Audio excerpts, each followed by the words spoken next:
Puedes encontrarlos en la selva, dentro del campo de la investigación médica, en las películas, así como en el mundo de la comunicación inalámbrica. Finalmente se ha revelado uno de los mayores secretos en cuanto al diseño de la naturaleza. Dios mío. Pues claro, es obvio. Es una forma de aspecto extraño de la cual puede que nunca hayas oído hablar, pero se encuentra en todas partes, una forma irregular que se repite denominada fractal.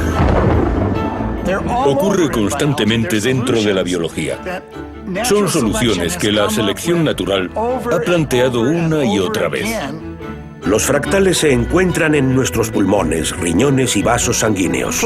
Flores, plantas, el sistema del tiempo, el ritmo del corazón, la verdadera esencia de la vida.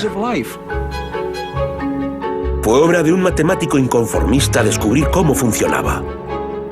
Yo no juego con fórmulas, juego con imágenes. Y eso es lo que llevo haciendo toda la vida.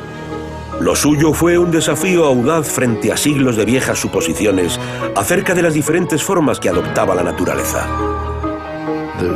Se quitaron el antifaz y la gente comenzó a ver formas que siempre habían estado ahí, pero que siempre habían sido invisibles. Haciendo lo invisible visible, encontrando el orden en el caos. ¿Qué misterios puede ayudar a revelar? A continuación en Nova.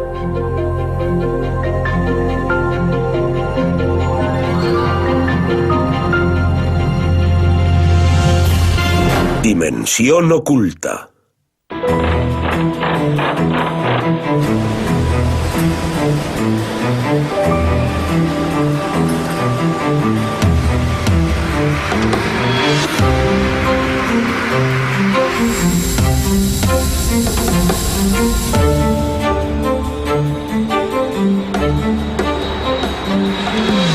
En 1978, los ingenieros de Boeing Aircraft en Seattle estaban diseñando un avión experimental.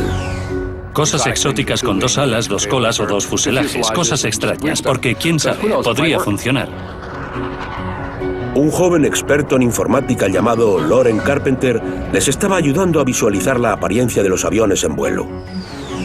Cogía sus datos y hacía fotos desde diferentes ángulos, pero quería ser capaz de poner una montaña detrás, porque en todas las fotos publicitarias de los Boeing aparecen montañas. Pero no había forma de hacerlas. Las montañas tienen millones y millones de pequeños triángulos, polígonos o como quieras llamarlos. Por su parte, 100 ya planteaban suficientes problemas, y más en aquella época en la que las máquinas eran tan lentas. Carpenter no quería hacer cualquier montaña. Quería crear un paisaje por el que los aviones pudieran volar. Pero no había manera de hacerlo con las técnicas de animación existentes. Cuando se empezaron a hacer películas, los animadores tenían que dibujar cada fotograma a mano. Miles de dibujos para hacer tan siquiera un dibujo animado.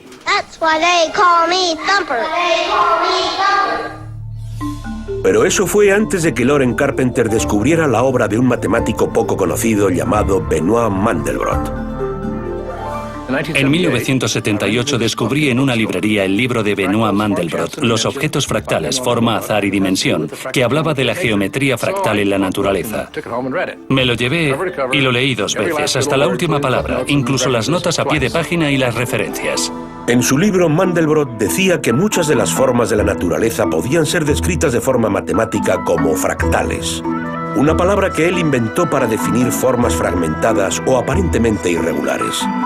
Mandelbrot dijo que podemos crear un fractal cogiendo una forma de aspecto suave y fragmentándola una y otra vez. Carpenter decidió intentarlo con su ordenador. En 3 días estaba produciendo imágenes de montañas en el ordenador del trabajo. El método es muy sencillo. Empiezas con un paisaje hecho a base de triángulos muy básicos y grandes. Y luego, cada triángulo lo divides en 4 triángulos y luego lo vuelves a dividir y así una y otra vez. Repeticiones interminables, lo que los matemáticos denominan iteración. Es una de las claves de la geometría fractal. Las imágenes eran impresionantes, eran totalmente increíbles. Nadie había visto nunca nada igual. Abrí la puerta a un nuevo mundo de creación de imágenes.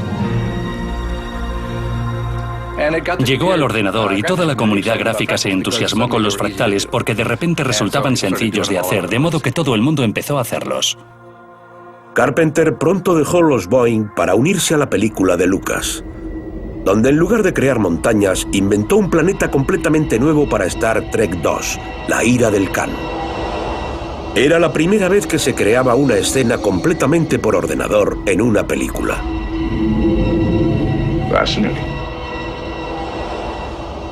Esto fue posible gracias al nuevo campo de las matemáticas, la geometría fractal. Benoit Mandelbrot, cuya obra había inspirado esa innovación, era alguien que se enorgullecía por diferenciarse del resto. Veía cosas que nadie más sospechaba, y cuando se las mostraba decían, claro, claro, pero en realidad nunca lo habían visto. Se puede ver en las nubes, en las montañas, incluso dentro del cuerpo humano. La clave de la geometría fractal, y lo que todos eludían hasta que Mandelbrot dijo, esta es la forma de ver las cosas. Si contemplamos solo la superficie, vemos complejidad, y no parece nada matemático. Mandelbrot propuso que pensáramos no en lo que veíamos, sino en cuál era el motivo que producía lo que estábamos viendo. Conlleva repeticiones interminables. Eso dio lugar a uno de los rasgos más característicos de un fractal, lo que los matemáticos denominan autosimilitud. La principal idea es que si lo acercas o lo alejas, el objeto siempre tiene la misma apariencia. Si miras algo a esta escala y escoges una pequeña parte y lo alejas, tiene la misma forma. La totalidad del fractal es igual que cualquiera de sus partes, que es igual a otro trozo más pequeño. La similitud del patrón no deja de sucederse. Uno de los ejemplos más característicos de la autosimilitud es un árbol. Si miramos cada uno de los nodos en los que se ramifica este árbol, lo que vemos es que este patrón por el que se ramifica es muy similar en todo el árbol. A medida que avanzamos desde la base hasta la parte superior, vemos cómo hay ramas madre que se ramifican en ramas hijas. Si cogemos esta rama y este nodo y subimos a una rama de más arriba, lo que nos encontramos es que el patrón de ramificación es similar.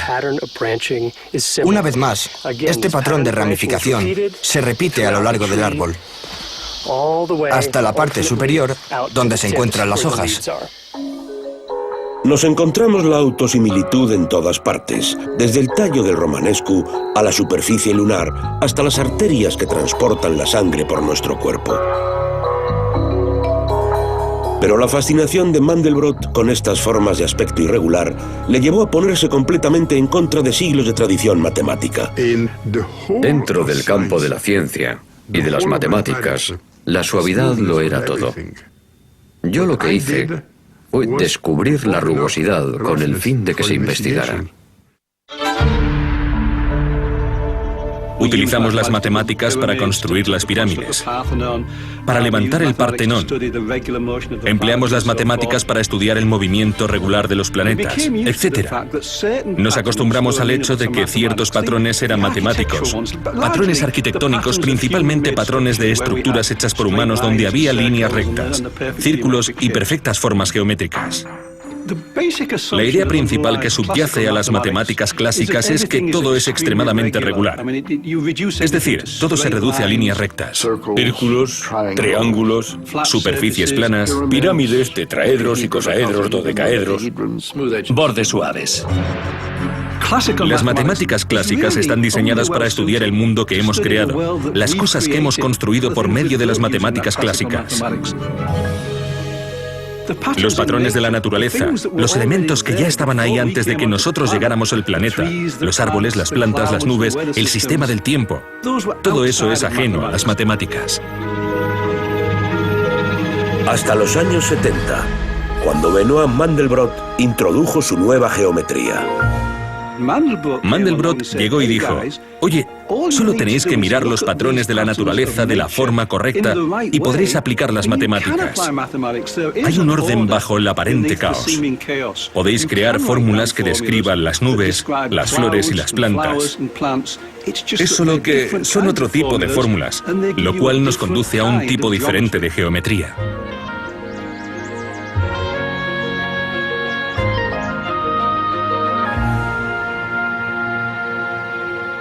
La principal pregunta es, ¿por qué hasta 1970 no escribió nadie un libro denominado La geometría fractal de la naturaleza? Si se encuentra en todas partes, ¿cómo es que no se ha visto antes? La respuesta parece indicar que la gente ya lo había visto.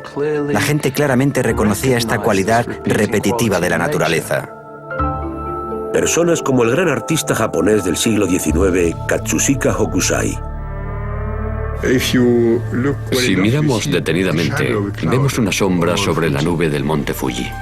La nube está hecha de nubes, sobre nubes, sobre nubes. Hokusai, la gran ola, donde encima de la gran ola se encuentran olas más pequeñas. Después de que en mi libro mencionara que Hokusai era fractal, un montón de gente me dijo, ahora entiendo a Hokusai. Hokusai dibujaba fractales. Todo el mundo piensa que los matemáticos son muy diferentes de los artistas. Yo he descubierto que el arte en realidad está muy relacionado con las matemáticas, solo que utilizan un lenguaje diferente. Por eso, para Mandelbrot, no todos son ecuaciones. Se trata de cómo explicamos este fenómeno visual. La fascinación de Mandelbrot con el aspecto visual de las matemáticas comenzó cuando era estudiante. Fue en enero del 44, cuando de repente me enamoré de las matemáticas. Y no de las matemáticas en general, sino en particular de la geometría en su forma más sensual. Esa parte de la geometría en la que se encuentran las matemáticas y la vista. El profesor estaba hablando de álgebra, pero yo comencé a ver en mi mente figuras geométricas que encajaban con esa álgebra. Y una vez que ves esas imágenes, el resultado era evidente. Descubrí algo en lo que no había reparado antes. Sabía cómo transformar en mi mente y de forma instantánea las fórmulas en imágenes. De joven, Mandelbrot desarrolló un fuerte sentido de independencia, en parte debido a que era judío y a su experiencia viviendo en Francia durante la ocupación nazi. Durante 4 años consiguió eludir la amenaza constante de ser arrestado y deportado. No hay nada más duro, en cierto modo, que sobrevivir a una guerra. Y ya no como soldado, sino como un civil atormentado. Sabía cómo actuar y no me fiaba mucho de la sabiduría popular. Tras la guerra, Mandelbrot obtuvo el doctorado. Intentó dar clases en una universidad francesa, pero no parecía encajar. Me dijeron que tenía talento, pero que estaba confundido y que por ello hacía las cosas mal. Me sentía como un pez fuera del agua. De modo que dejé este trabajo en Francia y decidí arriesgar para entrar en IBM. Era el año 1958. La gran empresa estadounidense era pionera en aplicar una tecnología que pronto revolucionaría nuestro modo de vida, el ordenador. IBM buscaba pensadores creativos, inconformistas, incluso rebeldes. Gente como Benoît Mandelbrot. De hecho, se habían ganado la fama en el mercado de bichos raros. Nunca tuvimos la más mínima sensación de haber destacado. Los compañeros de Mandelbrot le comentaron al joven informático un problema que preocupaba mucho a la empresa. Los ingenieros de IBM estaban transmitiendo información de los ordenadores a través de los cables del teléfono, pero en ocasiones la información no llegaba. Se dieron cuenta de que de vez en cuando los cables hacían demasiado ruido. Se producían muchos errores. Era una situación complicada. Mandelbrot trazó la información del ruido y lo que vio le sorprendió. Sin tener en cuenta la escala de tiempo, el gráfico resultaba idéntico. Un día, una hora, un segundo, daba igual. Era el mismo. Resultó ser una autosimilitud real. Mandelbrot estaba impresionado. El extraño patrón le recordaba algo que le había intrigado de joven. Un misterio matemático que databa de hacía prácticamente 100 años. El misterio de los monstruos.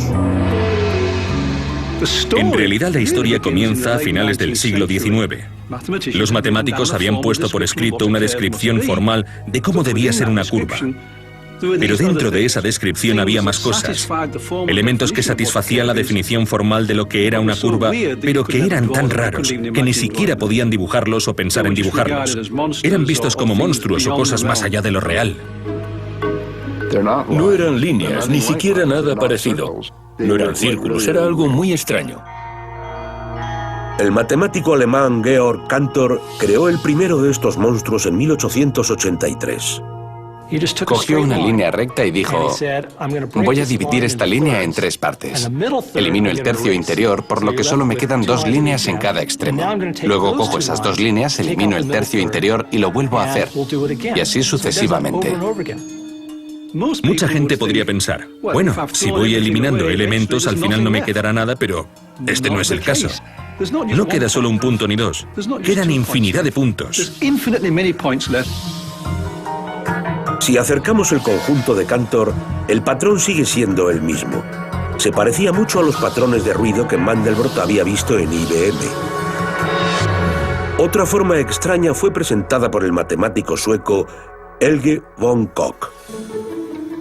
Koch dijo, empiezas con un triángulo equilátero, una de las figuras geométricas clásicas euclidianas, y en cada lado coges una parte y lo sustituyes por 2 partes que son más grandes que la parte original. En cada una de ellas sustituyes 2 partes que son ahora más grandes que la original. Una y otra vez.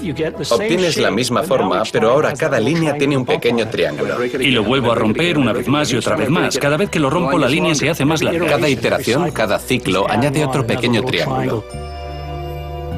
Imagina iterar ese proceso de añadir pequeñas partes muchísimas veces. Al final acabas con algo infinitamente largo. La curva de Koch es una paradoja. A la vista, la curva parece finita, pero matemáticamente resulta infinita, lo que supone que no se puede medir. En aquella época se denominó curva patológica, ya que carecía de sentido según la forma de pensar de la gente acerca de las medidas, la geometría euclidiana, etc. Pero la curva de Koch resultó ser crucial de cara a un problema persistente de medida, la longitud de una costa. En 1940, el científico británico Louis Richardson había observado que puede haber mucha variación entre las diferentes medidas de una costa. Depende de lo larga que sea tu regla y de la paciencia que tengas. Si mides la costa de Gran Bretaña con una regla de 2 kilómetros, dará como resultado tantas reglas. Si lo medimos con una regla de 30 centímetros, resulta que es más larga. Cuanto más pequeña sea la regla, obtendremos un número mayor. Porque siempre puedes encontrar más entrantes. Mandelbrot descubrió que cuanto más finos sean los entrantes de la curva de Koch, mejor, ya que era precisamente lo que se necesitaba para modelar las costas. Escribió un artículo muy famoso en la revista Science denominado ¿Cuánto mide la costa de Gran Bretaña? Según Mandelbrot, la costa, en términos geométricos, es fractal. Y aunque sabía que no se podía medir la longitud, sospechó que podía medir algo más, su rugosidad. Para poder hacerlo necesitaba replantearse uno de los conceptos más básicos de las matemáticas, la dimensión. En la geometría convencional, cuando pensamos en una dimensión es una línea recta. 2 dimensiones sería el área de la superficie de una caja. Y 3 dimensiones sería un cubo. Pero, ¿podría haber algo que estuviera a caballo entre las dos? Mandelbrot dijo que sí, los fractales. Y a mayor rugosidad, mayor es su dimensión fractal. Hay muchos términos técnicos como dimensión fractal, autosimilitud, pero esos son solo la base de las propias matemáticas. Lo que hace la geometría fractal es darnos una forma de contemplar el mundo en el que vivimos y en especial el mundo de los seres vivos, de una forma extremadamente precisa.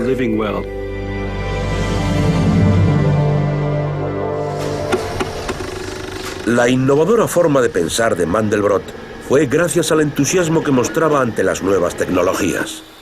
Los ordenadores facilitaron a Mandelbrot hacer iteraciones, los ciclos interminables y repetitivos de cálculo que exigían los monstruos matemáticos. Los ordenadores eran totalmente imprescindibles. De lo contrario, habría supuesto muchísimo esfuerzo. Mandelbrot decidió dirigir la atención hacia otro de los monstruos. Un problema que planteó un joven matemático francés llamado Gaston Juliá durante la Primera Guerra Mundial. Gaston intentaba averiguar qué ocurría cuando coges una simple ecuación y la iteras mediante un bucle de retroalimentación.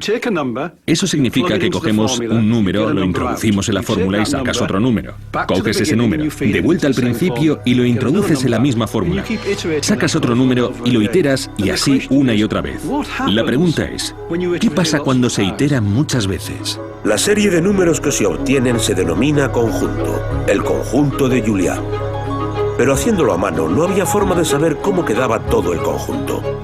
Se llevaron a cabo intentos para dibujarlo a mano mediante la aritmética poniendo un punto en un papel cuadriculado. Había que retroalimentarlo cientos, miles, millones de veces. El desarrollo de este nuevo tipo de matemáticas tendría que esperar hasta que se inventaran ordenadores más rápidos.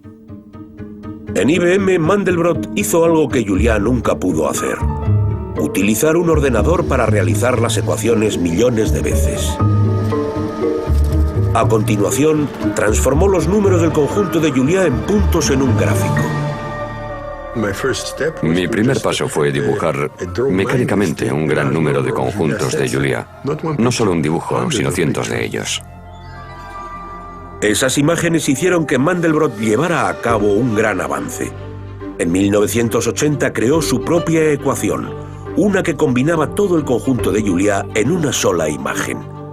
Cuando Mandelbrot iteró su ecuación, consiguió su propio conjunto de números.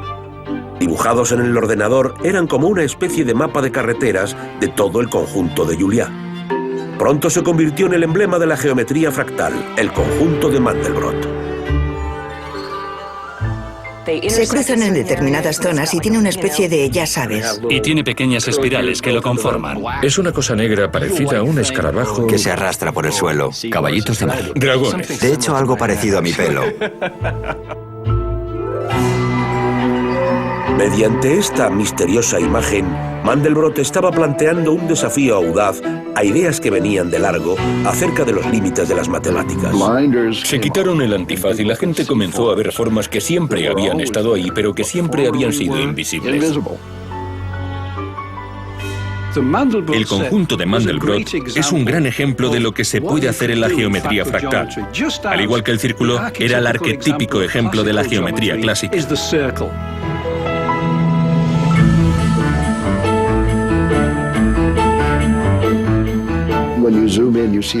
Si lo acercas, lo vuelves a ver, de forma que hay autosimilitud. Como veis, si lo acercamos muchas veces, de repente te da la sensación de que estás en el mismo sitio, pero en realidad no es así. Es solo que en esta parte de aquí tiene la misma estructura que desde donde partimos, y la igualdad se puede entender.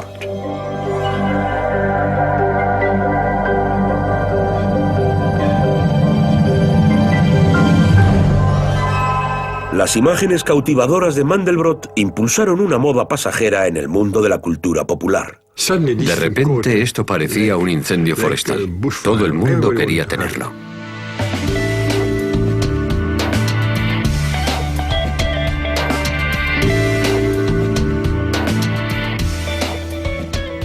Aunque estaba sucediendo algo grande, esto fue un hecho cultural de grandes dimensiones.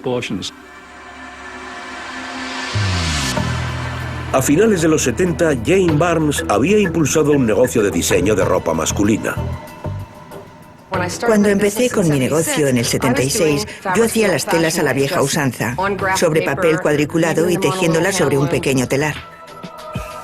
Pero luego descubrió los fractales y se dio cuenta de que las reglas simples que los formaban podrían utilizarse para crear complicados diseños de ropa. Pensé que era increíble. Mediante este concepto tan simple pensé, yo puedo crear diseños con eso. Pero en los 80 no sabía muy bien cómo diseñar un fractal porque no había software. De modo que Barnes recibió ayuda de dos personas que sabían mucho acerca de matemáticas y de ordenadores, Bill Jones y Dana Cartwright. Dejé que Dana y Bill me crearan un software. Me dijeron, tu trabajo es muy matemático. Y yo les dije, ¿sí? Es la asignatura que peor se me daba en el colegio. Teníamos a un físico, a un matemático y a una diseñadora textil. Teníamos tanto que aprender los unos de los otros. Yo no sabía lo que era ni una urdimbre ni una trama. Por su parte, Jane, su habilidad con los números era bastante limitada, dicho de forma educada. ¿Todos los parámetros están aquí? Había una forma de poder comunicarnos. De alguna manera nos entenderíamos y de hecho sucedió muy pronto. La prensa de moda en general pensó, Jane se ha vuelto loca. Empezaron a llamarme la tarada de la moda, pero no pasaba nada. A mí no me afectaba porque estaba aprendiendo mucho, era divertido y a la vez inspirador. Conseguí hacer cosas que resultaba imposible hacerlas a mano. Hay veces que pienso en cosas y digo, acabo de ver cómo la luz atraviesa la mosquitera.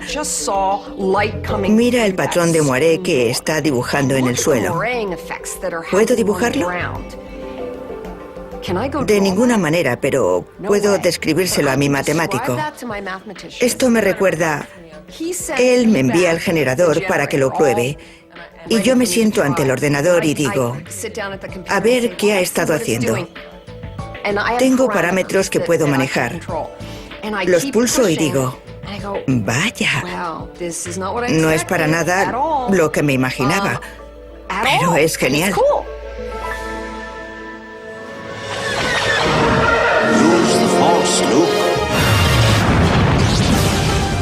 El mismo tipo de principios de diseño de fractales ha transformado completamente la magia de los efectos especiales. Este es un momento crucial en Star Wars Episodio 3, donde nuestros dos héroes se encuentran en uno de los extremos de este brazo mecánico gigante. Mientras tanto, la lava salpica el brazo. Mi punto de partida aquí es coger el modelo en 3 dimensiones y coger un chorro que expulse lava. Esto parece bastante aburrido. Está haciendo lo adecuado, pero el movimiento carece de interés visual. Echemos un vistazo a lo que sucede cuando aplicamos la espiral fractal. Se convierte en fractal si cogemos la misma espiral, la encogemos y la volvemos a aplicar. La volvemos a coger, la encogemos y la aplicamos de nuevo. La encogemos y la volvemos a aplicar. Y a partir de esto solo se trata de aplicar más y más capas. He empleado la misma técnica aquí para crear estos ríos de lava adicionales. Y también lo he hecho aquí para conseguir el color rojo de las ascuas. Luego cogemos todas esas capas y las añadimos para conseguir la imagen final. La lava principal en primer plano. La lava adicional al fondo. Ascuas, chispas, vapor, humo.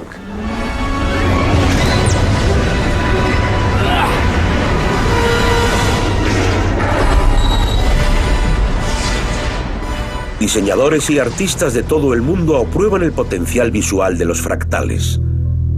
Pero cuando se publicó por primera vez el conjunto de Mandelbrot, la mayoría de los matemáticos reaccionaron con desprecio.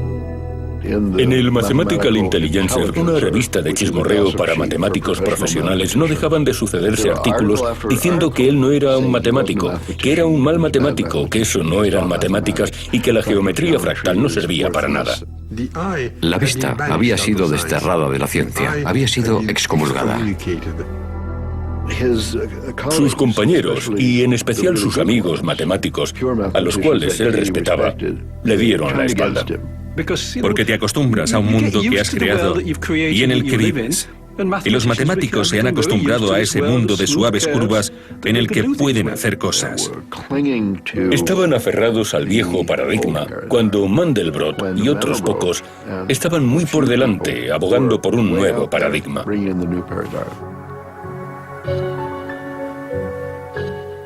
Me solía llamar por teléfono de madrugada porque estaba molesto. Solíamos hablar. Mandelbrot me decía, esta es una rama de la geometría igual que la de Euclides. Y eso les ofendía. Decían, no, tan solo es un artefacto de tu estúpido ordenador.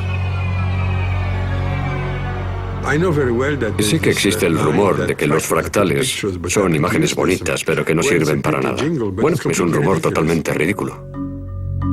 Mandelbrot respondió a sus críticos con su nuevo libro, La geometría fractal de la naturaleza.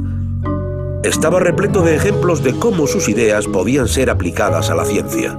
Mandelbrot argumentaba que por medio de los fractales podía medir con precisión formas naturales y realizar cálculos que podrían aplicarse ante todo tipo de formaciones, desde los patrones de canalización de los ríos hasta el movimiento de las nubes. De modo que este dominio creciente de sistemas vivos, el cual muchos otros matemáticos y yo siempre habíamos visto como bastante lejos de los límites de las matemáticas y, en cierto modo, lejos de la geometría, de repente pasó a un primer plano. El libro de Mandelbrot fue lo que nos convenció de que no era solo una obra de arte. Era una nueva ciencia en ciernes. Era una forma completamente novedosa de ver el mundo en el que vivimos que nos permitía no solo contemplarlo ni medirlo, sino aplicar las matemáticas y, por tanto, entenderlo con mayor profundidad que antes. Como persona que lleva trabajando con fractales 20 años, no te voy a decir que los fractales estén de moda. Te voy a contar que los fractales son útiles y por eso me importan. En los años 90, un radioastrónomo llamado Nathan Cohen empleó las matemáticas fractales para realizar un gran avance tecnológico dentro de las comunicaciones electrónicas. Cohen tenía una afición. Era un operador radioaficionado, pero su casero tenía una norma en contra de la instalación de antenas en el edificio. Estaba en una conferencia sobre astronomía en Hungría y el doctor Mandelbrot estaba dando una charla sobre la gran escala de la estructura del universo y decía que utilizar fractales es una buena forma de entender ese tipo de estructura, lo cual enloqueció a todo el grupo de astrónomos. Mostró diferentes fractales a los que miré y pensé, sería curioso hacer una antena con esa forma. Me pregunto qué pasaría. Uno de los primeros diseños que probó estaba inspirado en uno de los monstruos del siglo XIX, el copo de nieve de Helge von Koch. Acordándome de la conferencia dije, bueno, tengo un trozo de alambre, ¿qué pasa si lo doblo?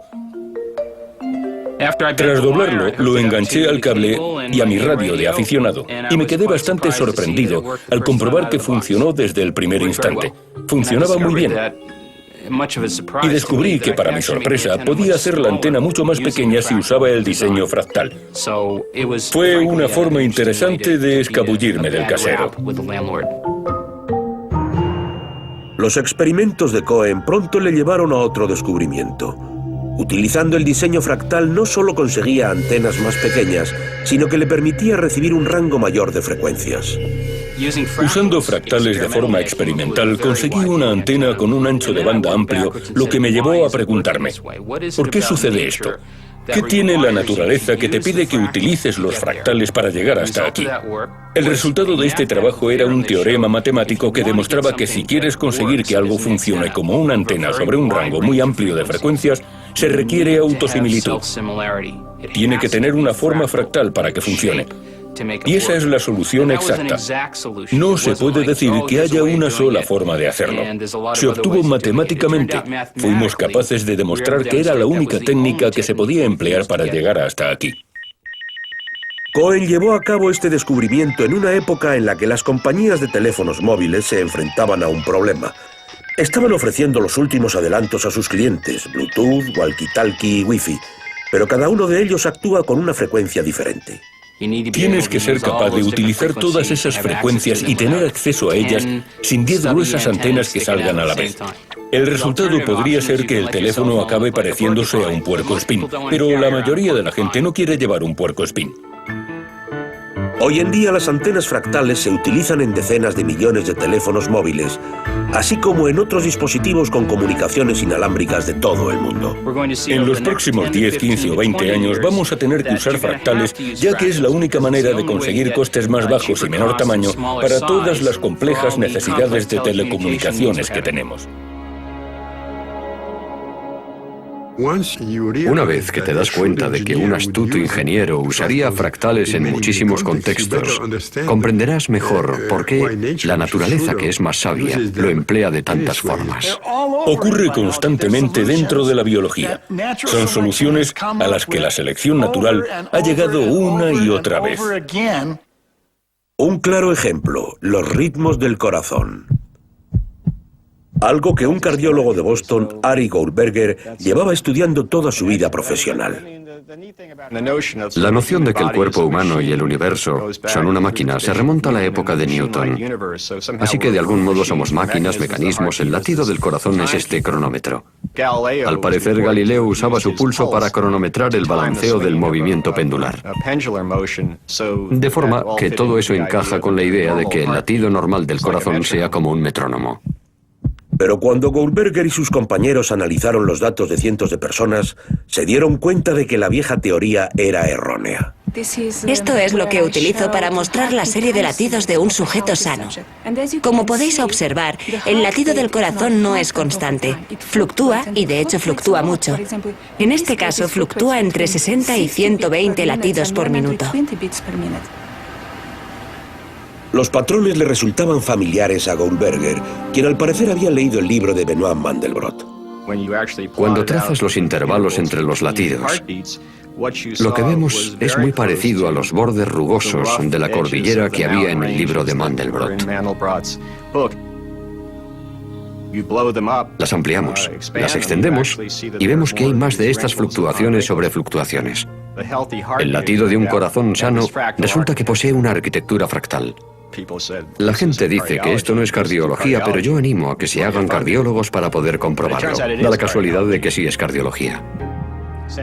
Goldberger ha descubierto que el latido de un corazón sano tiene un patrón fractal característico, un rasgo que quizá algún día pueda ayudar a los cardiólogos a detectar antes los problemas cardíacos. De acuerdo, mantén los ojos abiertos. Nos disponemos a proyectar las imágenes.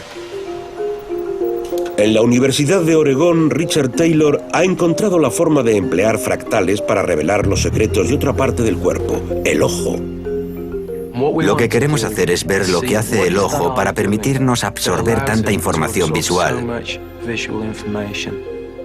Eso es lo que nos condujo a la trayectoria del ojo. Bajo el monitor hay una cámara infrarroja que de hecho monitoriza hacia dónde mira el ojo. Asimismo guarda esa información. De forma que lo que obtenemos es la trayectoria de hacia dónde ha estado mirando el ojo. Mira qué interesante. El ojo se ha fijado en este patrón. El ordenador hará un gráfico donde habrá diferentes estructuras pequeñas. Es un patrón que si lo acercamos, si le decimos al ordenador que lo amplíe, veremos la dimensión fractal. La prueba demuestra que el ojo no siempre mira las cosas de forma suave y ordenada. Si entendiéramos mejor cómo el ojo recibe información, podríamos hacer un gran trabajo a la hora de diseñar las cosas que necesitamos ver. Un semáforo. Mirar un semáforo. Hay tráfico, peatones. Tus ojos miran a su alrededor para intentar captar toda esa información. La gente diseña las cabinas de los mandos de los aviones, hileras de diales y cosas así. Si tu ojo se mueve rápidamente basándose en la geometría fractal, quizá esa no sea la mejor forma. A lo mejor no quieres esas cosas en una hilera simple. Intentamos buscar la forma natural en la que el ojo intenta captar la información. Va a ser similar a muchos otros procedimientos subconscientes. El movimiento corporal, cuando mantienes el equilibrio que haces, es algo subconsciente que funciona. Coordinas diferentes balanceos, grandes y pequeños.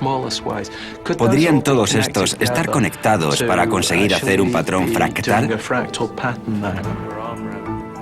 Cada vez, más procesos fisiológicos han demostrado ser fractales. No todos los científicos están convencidos del potencial de la geometría fractal para desarrollar nuevos conocimientos. Los escépticos defienden que ha hecho poco por avanzar en materia de teorías matemáticas, pero en Toronto, el biofísico Peter Burns y sus compañeros ven los fractales como una herramienta práctica, una forma de desarrollar modelos matemáticos que pueden ayudar a diagnosticar casos de cáncer más prematuramente. Detectar tumores muy pequeños es uno de los grandes desafíos dentro de la representación óptica. Burns reconoce que una señal temprana del cáncer es particularmente difícil de ver. Una red de pequeños vasos sanguíneos que se forman junto al tumor. La representación óptica convencional, como los ultrasonidos, no son lo suficientemente poderosos para mostrarlos. Necesitamos ser capaces de ver estructuras que son tan solo unas cuantas décimas de una millonésima a lo largo de un metro. Cuando se trata de un paciente vivo, no contamos con las herramientas para poder ver esos diminutos vasos sanguíneos. Pero los ultrasonidos resultan ser una buena herramienta para ver todo el movimiento de la sangre. ¿Existe alguna forma, se pregunta Burns, de que las imágenes del flujo de la sangre puedan revelar la estructura oculta de los vasos sanguíneos? Para descubrirlo, Burns y sus compañeros utilizan la geometría fractal para realizar un modelo matemático. Si posees una forma matemática para analizar una estructura, puedes crear un modelo. Lo que hacen los fractales es que te proporcionan unas pautas simples mediante los cuales puedes crear modelos. Y si cambiamos algunos de los parámetros del modelo, podremos cambiar la apariencia de la estructura. El modelo muestra el flujo de la sangre en un riñón. Primero a través de vasos sanguíneos normales y luego mediante vasos que suministran un tumor cancerígeno. Burns descubrió que ambos tipos de estructuras tenían dimensiones fractales muy diferentes. En lugar de bifurcarse de forma ordenada como si fuera un bonito olmo, la vasculatura cancerosa resulta caótica, enmarañada, desorganizada, asemejándose más al muérdago.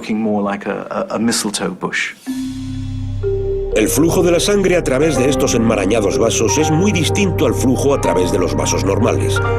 Una diferencia que quizá los médicos puedan algún día detectar con ultrasonidos. Siempre hemos pensado que teníamos que obtener mejores imágenes gráficas, cada vez más precisas, más microscópicas en la resolución, para descubrir la información acerca de la estructura que tiene. Lo que resulta emocionante es que nos proporciona información microscópica sin tener de hecho que mirar a través del microscopio. ¿Ves cómo sube a medida que avanza? Pensamos que ese enfoque fractal puede resultar útil a la hora de distinguir lesiones benignas de las malignas de una forma que hasta ahora no había sido posible. Puede que se tarden años antes de que los fractales puedan ayudar a los médicos a predecir casos de cáncer, pero de momento ya están ofreciendo pistas a uno de los mayores misterios de la biología. ¿Por qué los animales grandes emplean la energía de forma más eficaz que los animales pequeños? Esa es una cuestión que fascina a los biólogos James Brown, Brian Enkis y al físico Jeffrey West. Y por el contrario, habría menos en esta zona. Hay una extraordinaria economía de escala cuando incrementas el tamaño. Por ejemplo, un elefante pesa 200.000 veces más que un ratón. Sin embargo, solo utiliza 10.000 veces más energía en forma de las calorías que consume. Cuanto más grande eres, necesitas menos energía por gramo de tejido para estar vivo. Es un dato increíble. Esto de aquí indica... Y lo que resulta más increíble es el hecho de que esta relación entre la masa y la energía empleada por cualquier ser vivo esté determinada por una mera fórmula matemática. Por lo que sabemos, esa ley es universal o casi universal en los seres vivos. Se aplica desde la más insignificante bacteria hasta las ballenas o las secuoyas. Pero a pesar de que esta ley se descubriera en 1930, nadie ha sido capaz de explicarla. Pensábamos que probablemente tuviera algo que ver con cómo están distribuidos los recursos en el interior del cuerpo de los organismos en función de cómo varían en tamaño. Dimos un gran salto al decir que la vida, en cierto modo, está sujeta a esta red de subyacentes que transportan oxígeno, recursos, metabolitos que alimentan a las células. El sistema circulatorio, el sistema respiratorio, los sistemas renal y neural. Resulta evidente que los fractales saltan a la vista. Si todas estas redes biológicas son fractales, eso significa que obedecen a unas simples reglas matemáticas, lo que nos puede llevar a entender mejor su funcionamiento. Si te paras a pensarlo, no resultaría nada eficaz tener un conjunto de planos de cada una de las fases en las que aumenta. Pero si tenemos un código fractal, un código que nos diga cuándo ramificarse a medida que va creciendo, en ese caso, un código genético muy simple puede producir lo que parece un organismo complicado. La evolución por selección natural ha dado con un diseño que parece proporcionar su mayor aprovechamiento. En 1997, West, Brown y Enquist anunciaron su controvertida teoría de que los fractales albergan la clave a la misteriosa relación entre la masa y energía utilizada por los animales. Ahora están probando su teoría en un nuevo y audaz test, un experimento que les ayudará a determinar si la estructura fractal de un solo árbol puede predecir cómo funciona toda la selva. Las mediciones del tronco nos indicarán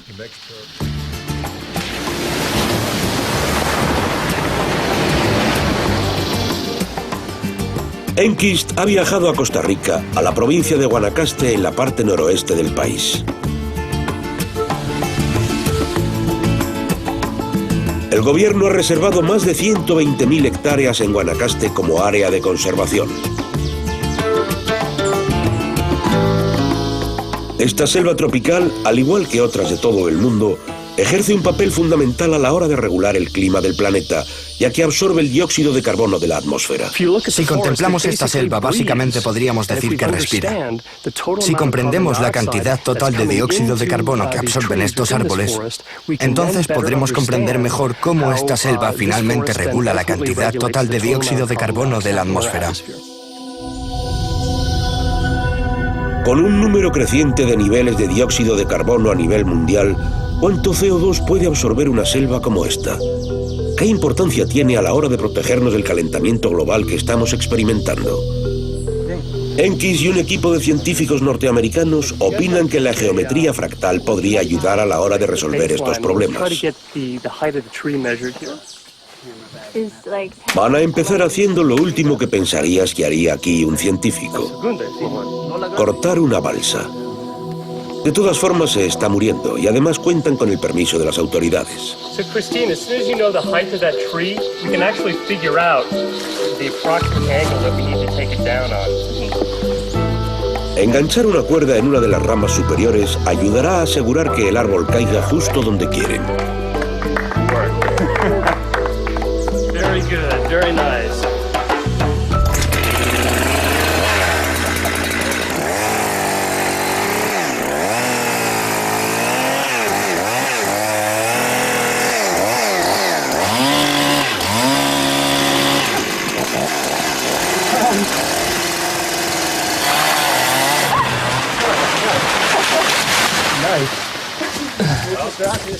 José, perfecto. Está bien.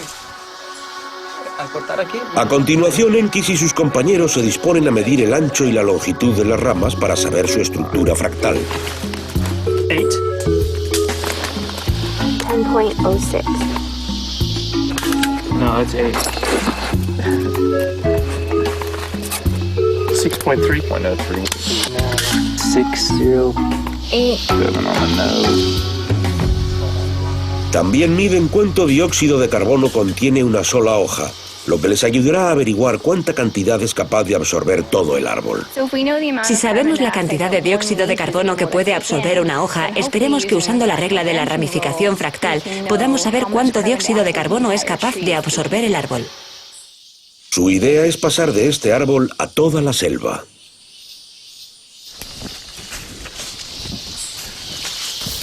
All right, this is good. 13.2, 3.3 R. Vamos a censar este bosque.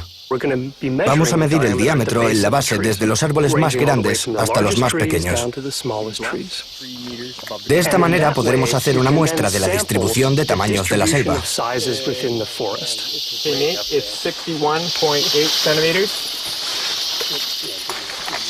Aunque el bosque pueda parecer aleatorio y caótico, el equipo cree que posee una estructura. Una que, increíblemente, es casi idéntica a la estructura fractal del árbol que acaban de cortar. Lo bonito de esto es que la distribución de tamaños de los árboles individuales del bosque parece coincidir a la perfección con la distribución de los tamaños de cada rama de un solo árbol. Si están en lo cierto, estudiar un solo árbol hará que sea más fácil predecir cuánto dióxido de carbono puede absorber todo un bosque.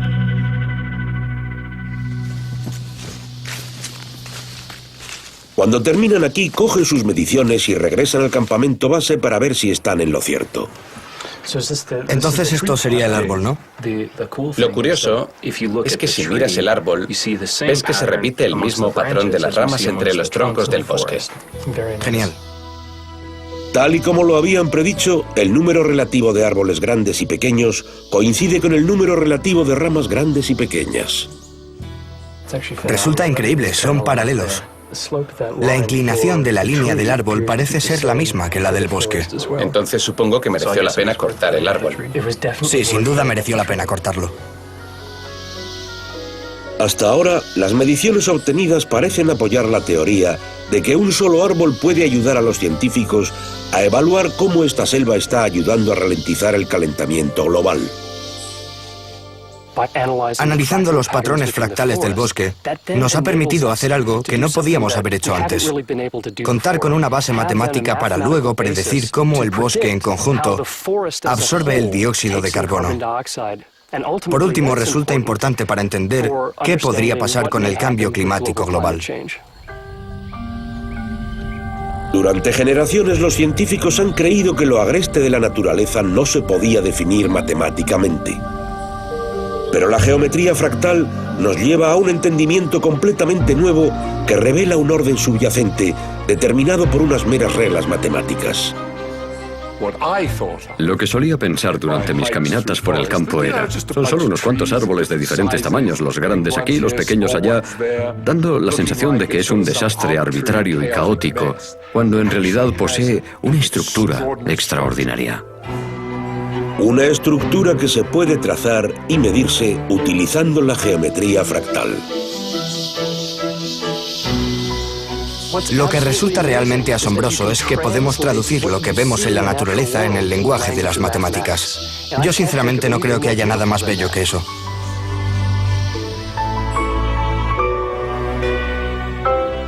Las matemáticas son la única estrategia para entender la complejidad de la naturaleza. Hoy en día, la geometría fractal nos ha proporcionado mayor léxico. Con este nuevo vocabulario podremos leer más cosas acerca del libro de la naturaleza.